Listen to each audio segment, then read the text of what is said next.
السلام عليكم ورحمة الله وبركاته إن الحمد لله والصلاة والسلام على من لا نبي بعد أما بعد সম্মানিত উপস্থিতি খলিফাতুল মুসলিমিন হযরত ওমর ফারুক রাদিয়াল্লাহু তাআলা আনহুর জামানায় তখন হযরত ওমর রাদিয়াল্লাহু তাআলা আনহুর শাসনকাল চলতেছে।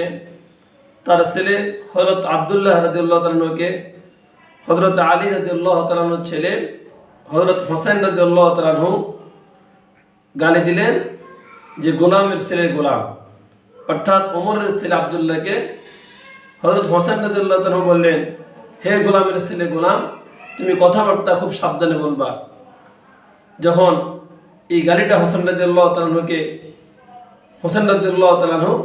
আব্দুল্লাহকে দিলেন, তখন ওমর রাদিয়াল্লাহু তাআলার ছেলে আব্দুল্লাহকে তার বাবার কাছে কি করলেন, বিচার দায়ের করলেন, অভিযোগ করলেন যে আমি একজন সন্তান হিসেবে নয়, বাবা হিসেবে নয়, আলী রাদিয়াল্লাহু তাআলার ছেলে হোসাইন আমাকে গালি দিয়েছে, আমি সেই গালির বিচার চাই।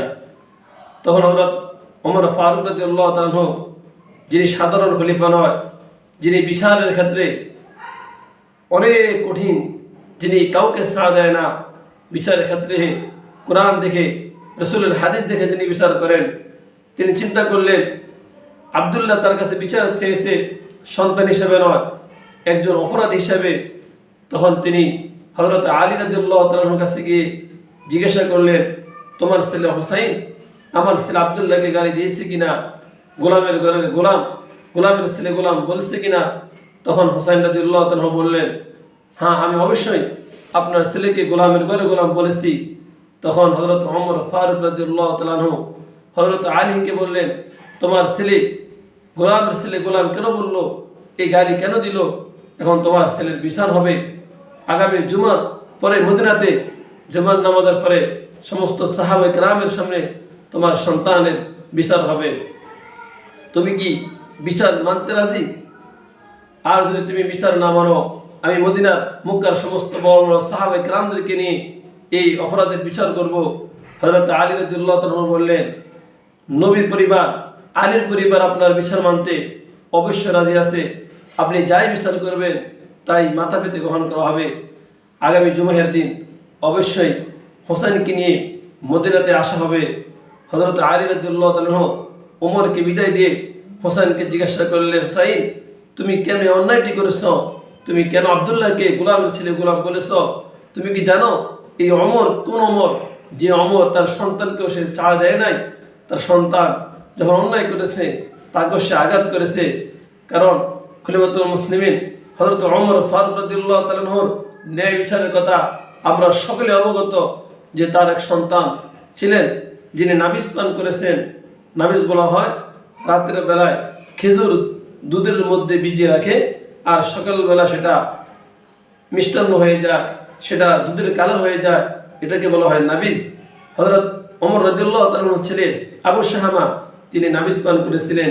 একটু দেরিতে পান করার কারণে হালকা একটু গন্ধ হয়েছে, মদ হয় নাই। কারণ এই নাবিজ যদি খেজুর যদি দুধের মধ্যে দীর্ঘ সময় ভিজিয়ে রাখে তাহলে সেটা মদ হয়ে যায়। যদি 2-3 দিন ভিজিয়ে রাখে, উনি এক রাত ভিজিয়ে রেখেছে, সকালবেলা খেতে দেরি করেছে, যার কারণে মুখ থেকে হালকা একটু দুর্গন্ধ বের হয়েছে। লোকজন গিয়ে খলিফাতুল মুসলিমিন ওমরের কাছে অভিযোগ করলেন, আপনার ছেলে মদ পান করেছে, এখন দেখা যাবে নিঃসন্তানের বেলায় কি বিচার করা হয়। হযরত ওমর ফারুক রাদিয়াল্লাহু তাআলা মনে করছেন যে তার ছেলে কি করছে, মদ পান করছে। তিনি তার ছেলের জন্য 80টা বেত্রাঘাত করার জন্য আদেশ করলেন।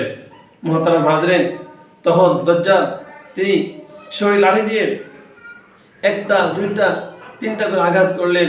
হযরত ওমরের কাছে ওই আঘাতগুলো সন্তুষ্টজনক হয় নাই। তিনি দাজ্জাল থেকে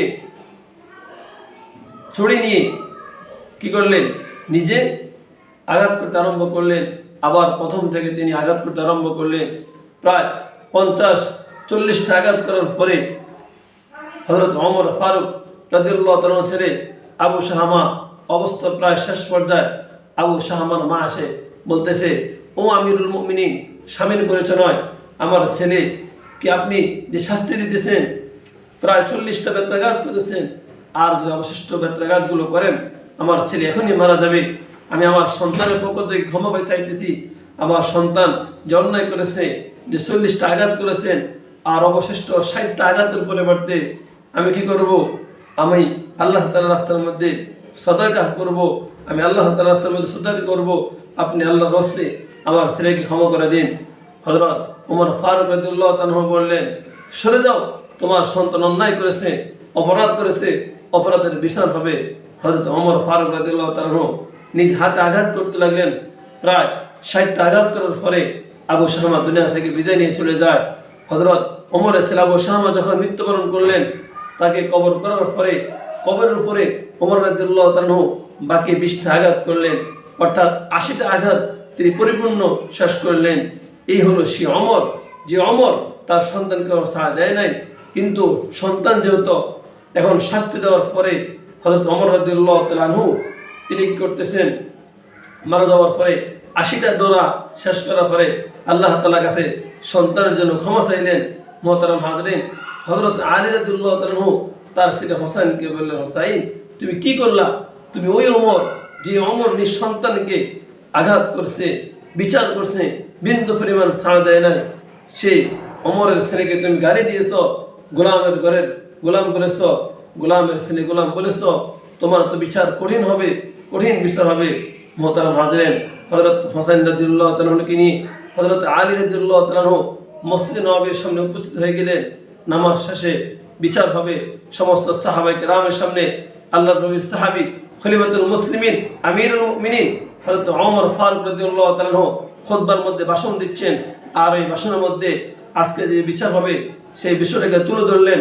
সমস্ত সাহাবায়ে কেরাম কান্না করতেছে, সবাই চিন্তা করতেছে, হায় আমাদের সামনে কত মানুষের বিচার হলো, আজকে রাসূলের সাহাবী, রাসূলের আদরের নাতি হোসেনকে ওমর শাসন করবে, বিচার করবে, এটা কেমনে সহ্য হবে? কারণ হোসেন তো সাধারণ কোনো হোসেন নয়, যে হোসেনের মাথা থেকে পা পর্যন্ত পুরা শরীরের মধ্যে আল্লাহ হাবিব চুম্বন করেছে, যে হোসেনকে আল্লাহ হাবিব খুব আদর করতেন, ওই হোসেনকে আজকে আমাদের সামনে যদি হত্যা করা হয়, শাস্তি দেওয়া হয়, বিচার করা হয়, এটা আমরা কিভাবে মেনে নিব? তখন সমস্ত সাহাবী কেরামের পক্ষ থেকে ওমরের কাছে প্রস্তাব দেওয়া হলো, আমরা তো কখনো আপনার কাছে কোনো আসামির বিষয়ে আমরা কি করি নাই, আপিল করি নাই, আজকে আমরা আপনার কাছে একটা বিষয় আপিল করতেছি, আল্লাহর হাবিবের নাতি হোসেনকে ক্ষমা করা যায় না? আল্লাহর নবীর সাহাবী ওমর রাদিয়াল্লাহু তাআলা চিৎকার দিয়ে বললেন, আমি যদি রাসূলের নাতি হোসেন হওয়ার কারণে আব্দুল্লাহর বিচারের অন্যায় বিচার না করি, আল্লাহ তাআলা যদি ময়দানে মাহশরে আমাকে জিজ্ঞাসা করে তুমি কেন হোসেনের বিচার করলে না, তাহলে তো আমি তখন কি জবাব দিব? আমি এই বিচারকে অবশ্যই কোরআন ও হাদিসের আলোকে করতে চাই, যেটা বিচার অন্যায় যেটা হয়েছে তার শাস্তি আমি অবশ্যই দিতে চাই।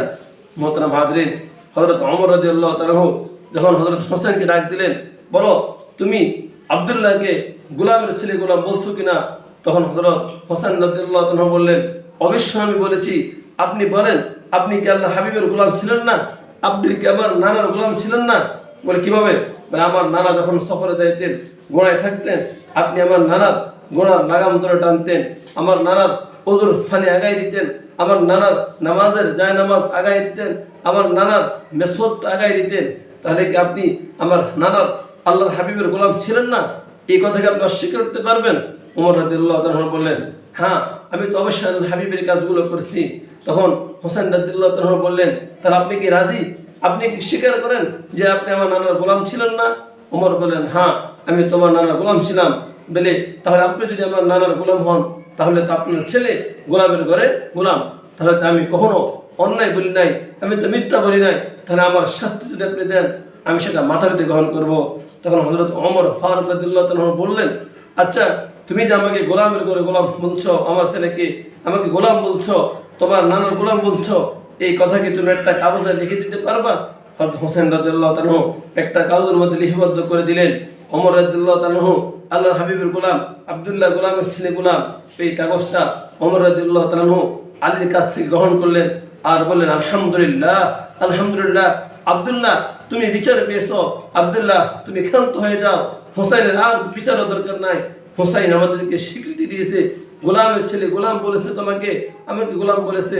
ময়দানে মাহশরে কবরের জগতে যখন কিয়ামত কায়েম হয়ে যাবে, যখন আল্লাহ তাআলা আমি ওমরকে আমার শাসন আমলের কথা জিজ্ঞাসা করবে, আমার শাসনকাল আমি কীভাবে অতিক্রম করেছি, আমার হিসাব চাইবে। ওই সময় যদি আমি কোনো জায়গাতে আমি আটক খেয়ে যাই, আমি জবাবদিহি করতে না পারি, আমি হোসেন রাদিয়াল্লাহু তাআলা আনহুর স্বাক্ষর দেওয়া এই কাগজকে আল্লাহর দরবারে আমি উপস্থিত করবো। ইয়া আল্লাহ, দেখেন আমি আপনার হাবিবের গোলাম ছিলাম। ওই উসুলায় আল্লাহ তাআলা তার হাবিবের গোলামকে কখনো জাহান্নামে দিতে পারবে না। মুহতারাম হাজরিন, এমন ছিলেন খলিফাতুল মুসলিমিন হযরত ওমর ফারুক রাদিয়াল্লাহু তাআলা আনহু, ন্যায্য বিচার আর ইনসাফের বিচার।